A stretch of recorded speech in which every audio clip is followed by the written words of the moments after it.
শুভ সকাল বন্ধুরা, কেমন আছো তোমরা? আশা করি তোমরা সবাই ভালো আছো। আমরা ওইদিকে সবাই ভালো আছি। যাই হোক, এই দেখো পুজো দিয়েছি। আজকে অনেকগুলো ফুল পেয়েছি, তাই ফুল দিয়ে ঠাকুরকে পুজো দিয়ে দিয়েছি। সকালে সবথেকে বড় কাজ স্নান করে ঠাকুরকে আগে খেতে দাও, মানে ঠাকুরের সেবাটা করে নিয়ে তারপরে বাকি সব কাজ করো। আমার তো এটাই মনে হয়। না হলে কি বলো তো, পড়েই থাকে যে থাক পরে করব, তা হয় না, বেলায় করলে হয় না। তার আগে কিছু না কিছু খাওয়া হয়ে যায়। ওই জন্য আমি সব দিন চেষ্টা করি যে আগে পুজোটা করে নেবার। তো দেখো ছেলে মেয়ে উঠে পড়েছে, উঠেই ওদের খেলনা নিয়ে শুরু করে দিয়েছে। তো বলছিলাম যে ওই ঘরে চলে যাও, ওই ঘরে সুন্দর রোদ্দুর উঠেছে আর সকালটা বেশ ঠান্ডা ঠান্ডা লাগে। বিস্কুট আর চা নিয়ে বসে পড়েছি, ছেলে মেয়েও বসে পড়েছে। দিশা এখনও ব্রাশই করেনি, দীপ ব্রাশ করে ফেলেছে। ও ব্রাশ করার আগে খেয়ে নেয়, ও বাচ্চা মানুষ, কি করবে তাই না? কিন্তু ছেলের ব্রাশ হয়ে গেছে, ও ঘুম থেকে উঠে ব্রাশ করে নিয়েছে। চলো দিনটা শুরু করা যাক। এইভাবেই আমাদের দিনটা শুরু হয়। সকালে তোলা, বাচ্চাদের বিছানা তোলা, সব কিছু নিয়েই দিনটা শুরু করতে হয়। এদিকে ছেলে মেয়ের খাওয়া হয়ে গেছে, খাইয়ে টাইয়ে তারপরে এই যে জল দিচ্ছি আর বলছি যে জলটা খাও। আর আজকে নাচের ক্লাস আছে, তো যে যেন না কান্না হয় সেটাই বোঝানো হচ্ছে। আমি আর ছেলে দুজনে মিলেই বুঝাচ্ছি।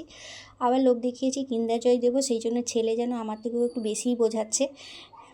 তো দেখা যাবে বিকেলে কি হয় না হয়, কাঁদে কি কাঁদে না আজকে নিয়ে যাব। তো প্রথম দিন গেছিলো তো কেঁদেছে, তোমাদের সঙ্গে শেয়ার করেছিলাম। তো এই তো তো চলো এইদিকে দেখো ছেলেকে একটু পড়তে বসিয়েছি। ওর আবার সোমবার থেকেই পরীক্ষা, মানে সোমবার থেকে পরপর 3 দিন এখন পরীক্ষা চলবে, সোম মঙ্গল বুধ 3 দিন। প্রচণ্ড চাপ আছে, সেই জন্য একটু বসিয়ে দিয়েছি পড়ার জন্য। এই দেখো বাংলা পড়ছে, সোমবারে আছে বাংলা আর ম্যাথ। ওদের প্রত্যেক হপ্তাহে হপ্তাহে পরীক্ষা হচ্ছে, এখন আবার বেশি প্রজেক্ট জমা দিতে হচ্ছে হপ্তাহে হপ্তাহে, মানে প্রচণ্ড চাপ। গরম মশলা একটু তরকারিতে দিতে পারি না, কারণ আমার বরমশাই গরম মশলার গন্ধ নিতে পারে না, একদম খেতেই পারে না। তবু আজকে ভাবলাম যে মাংসের ঝোল করব, তো একটু গরম মশলা দেই। এই দেখো টেনটেনে চিকেন, অনেক দিন পর চিকেন এসেছে আমাদের ঘরে। তাও আজকে বলে গেছে যে সাদা ঝোল করবে, মানে কাঁচা লঙ্কা দিয়ে করবে। এই দেখো মশলা বেটে নিয়েছি, এর মধ্যে 3টে কাঁচা লঙ্কা দিয়েছি। আজকে মিক্সিতেই মশলাটা বাড়লাম, সিলে আর ইচ্ছে করলো না, তাছাড়া দেরিও হয়ে গেছে। এইদিকে দেখো পেঁয়াজ টেঁয়াজ কেটে রেখেছি সব কিছু। তো কাঁচা লঙ্কা 3টে দিয়েছি, আর দেবো না, এবার গোটা 3টে দিয়ে দেবো, ব্যাস। ছেলেরা খাবে, আর আলাদা করে করব না, কারণ এই হলে হয়ে যাবে আমাদের। আর এখনকার আলু দেখো কতটা নোংরা থাকে, না ধুলে একদম কাটাই যায় না, হাতই দেওয়া যায় না। সেই জন্য একে কলতলায় যাচ্ছি, ধুয়ে নেবো ওকে। ভীষণভাবে নোংরা থাকে, আলু আনলেই আমি ধুয়ে নিই, এমনি রাখি না।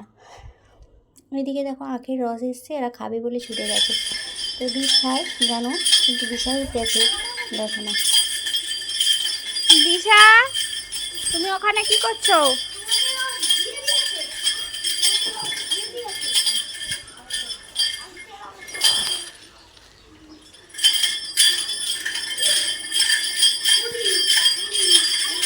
কি খাচ্ছিস দিশা? কই দেখি। ওমা, এত বড় আপেল! ভালো টেস্টি আছে, মিষ্টি। দাদাভাই কি খেয়েছে রে? আখের রস। হ্যাঁ, দাদা আখের রস খেয়েছে, আমাকে কলা দাও। কলা নেই বাড়িতে, আপেল ছিল, আপেলটা কামড়ে কামড়ে খাচ্ছে। এদিকে স্নান করবে বলে ওকে ডাকতে এসেছি। ও তো সারাদিন ছেলেটাকে পড়তেও দেয় না কিছু না, সারাক্ষণ ডিস্টার্ব করতে থাকে আর ও চেল্লাতে থাকে। মায়ে আমার ঘাড়ের উপরে উঠে পড়ছে, টেবিলের উপরে উঠে পড়ছে, আমার পায়ের উপরে মারছে, এই হাতে মারছে, এ করছে সে করছে, নানা রকম অভিযোগ থাকে। ওকে সত্যিই ওকে পড়তে দেয় না, এত বদমাইশ মেয়েটা।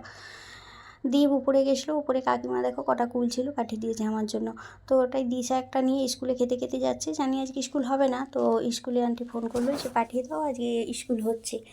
তো স্নান টান করিয়ে পাঠিয়ে দিলাম, বেকার ঘরে কেন বসে থাকবে, তাই ছেলে ওকে দিয়ে আসবে। এই যে জুতো পরছে, ভাই বোনে চলে যাবে। দীপটা বড় হয়ে যেতে আমার একটু সুবিধা হয়েছে, এইসব কাজগুলো ও যা হোক ও করে নেয়, না হলে আমাকে এক্ষুনি ছুটতে হতো। ও যখন গেছে আমার এদিকের কাজগুলো কমপ্লিট হয়ে যাবে। চলো কি রান্না করছি তোমাদের সঙ্গে এক ঝলক শেয়ার করে নিই। এই যে লেবু পেঁয়াজ কেটে রেখেছি, মাংসের ঝোল হয়েছে। এই দেখো একদম সাদা পাতলা ঝোল করেছি, কাঁচা লঙ্কার ঝোল এরকমই হয় তাই না। আর ভাত দেখো আমার গরম গরম ভাত করছি আজকে, কারণ কোনো চাপ নেই, কোথাও যাবার চাপ নেই, সকালে স্কুলে আনতে যাওয়া বা কিছু টাইমের ব্যাপার। টাইম আছে, ওর বাবা একটাই খেতে আসবে সেটা নয়, তো সেই জন্য 12টার সময় ভাত বসালাম, একটু গরম গরম থাকবে। গরম গরম ভাত খেতে ভালো লাগে। তো সব দিন তো সকাল সকাল রান্না করে ফেলি, মানে রান্নাটা করেছি তাড়াতাড়ি, ভাতটা একটু বেলায় করলাম। এদিকে ছেলে দেখো একা একা কী করবে, একটা তো বাজতেই যায়, একা একা বেলুন নিয়ে খেলছে, এদিকে দৌড়াদৌড়ি করছে, ওদিকে করছে, কেউ খেলার লোক নেই আজকে। তো পড়ছিল এতক্ষণ, বললাম এবার একটু খেল, তারপরে আবার তো খাবি এখন বলে ও খেলা করছে। এইবারে দিশা এসে যাবে, দিশাকে ওকেই আনতে পাঠিয়েছিলাম, কারণ যা চলে যা, বাবা তো ফোন তুলছে না, বাবা জানে আজকে ছুটি সেই জন্য। তো যাই হোক বন্ধুরা, আমার ভিডিও কেমন লাগে তোমরা অবশ্যই কমেন্ট করে জানিও, আর একটা করে লাইক করে দিও। আমার সংসারে যা যা হয় খুঁটিনাটি তোমাদের সঙ্গে শেয়ার করি। এইদিকে দেখো লেবুর রস দিয়ে ভাত মাখিয়ে দিতেই বলছে, ও ভীষণ খেতে ভালোবাসে এই লেবু, টক লেবুগুলো, মানে এই ভাতের সঙ্গে যে পাতিলেবুগুলো খাওয়া হয় ওইগুলো, এই যে হাতে করে নিয়ে এসে ওটা ভাতে মাখিয়ে দাও, খাবো, সেই জন্য ভাতে মাখিয়ে দিচ্ছি। চলো আজকের মতো এইটুকুই, আমরা ভালো আছি, তোমরাও ভালো থেকো। আর এদিকে এরা ভাত খেয়ে নিক, চলো টাটা, বাই বাই।